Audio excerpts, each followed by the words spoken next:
Hello and welcome to the Passover Seder. A prophecy was given long ago that the seed of the woman would crush the head of the serpent. In the 14th day of the first month at evening is the Lord's Passover. You shall eat nothing with leaven, and in all of your dwellings you shall eat unleavened bread. Purge out, therefore, the old leaven, that you may be a new lump, as you are unleavened. For even Christ our Passover is sacrificed for us. Therefore, let us keep the feast, not with old leaven, neither with leaven of malice and wickedness, but with the unleavened bread of sincerity and truth. Blessed are you, Lord our God, eternal King, who has sanctified us with your commandments and has commanded us to keep the Passover. We thank you for your deliverance and salvation as we remember your Passover. Amen.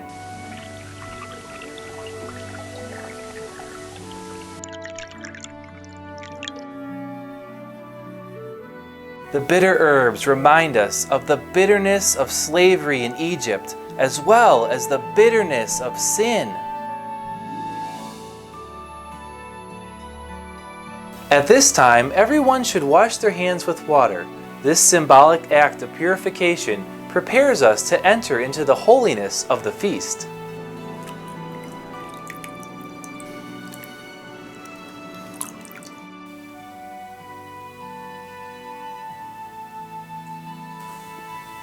The unleavened bread was used by Yeshua, Jesus, to represent his broken body. "This is my body," he said, "given for you. Do this in remembrance of me."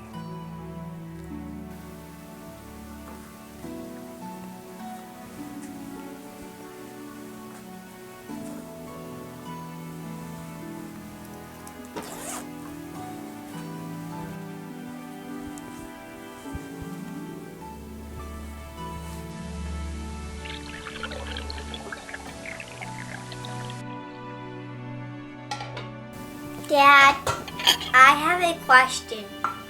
This night is so different than other nights. On other nights, we can eat regular bread. Tonight, why do we eat only matzah? It is now time to tell the story of the Passover. The prophecies had been set in motion, which brought forth unprecedented times for God's children. Civil unrest and food shortages were ever increasing. As the famine worsened, the Israelites would eventually run out of food. This led them to sell all they had, even their own selves. They moved into the cities and were reduced to slaves. Pharaoh had ordered all Hebrew male babies to be killed, but because the midwives feared God, they did not do this and let the boys live. Moses was saved during this time and grew up in Pharaoh's house. Eventually, God spoke to Moses, sent him to Pharaoh, and told him to let my people go. But Pharaoh hardened his heart towards God and suffered the deadly consequences of turning his back on the Creator. Then the blood of the lamb was placed on the doorposts of the children of God to protect them from the destroyer. The people were set free from their bondage and began their new journey. They were baptized as they crossed through the Red Sea. Then God gave them his commandments for how to live as redeemed people.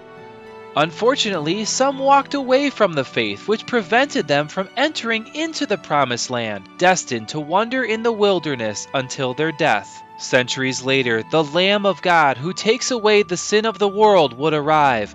The precious blood of Messiah, a lamb without blemish or spot, was sacrificed once for all. May we allow the blood of this lamb to cover the doorposts of our hearts and be set free.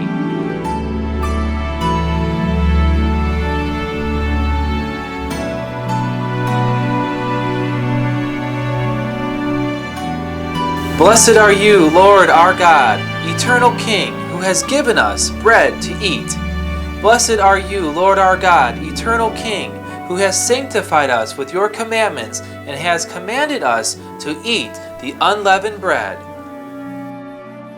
After the meal, the children find the bread that was hidden and buried.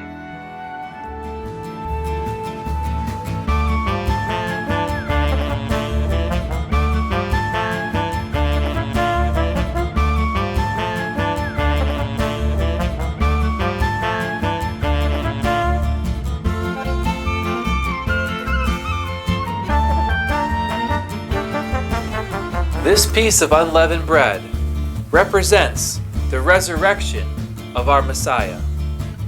Blessed are you, Lord our God, eternal King, who has given us the true bread from heaven, which is Jesus, Yeshua.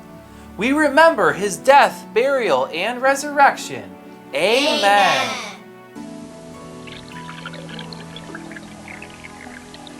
Blessed are you, Lord our God, King of the universe, who has redeemed us from the slavery of sin and given us a way of salvation through Messiah Jesus. We know that without the shedding of blood, there is no forgiveness, and we remember the blood of the Lamb.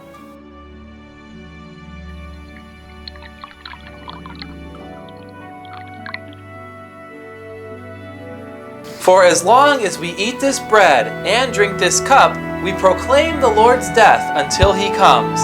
Come, Lord Jesus.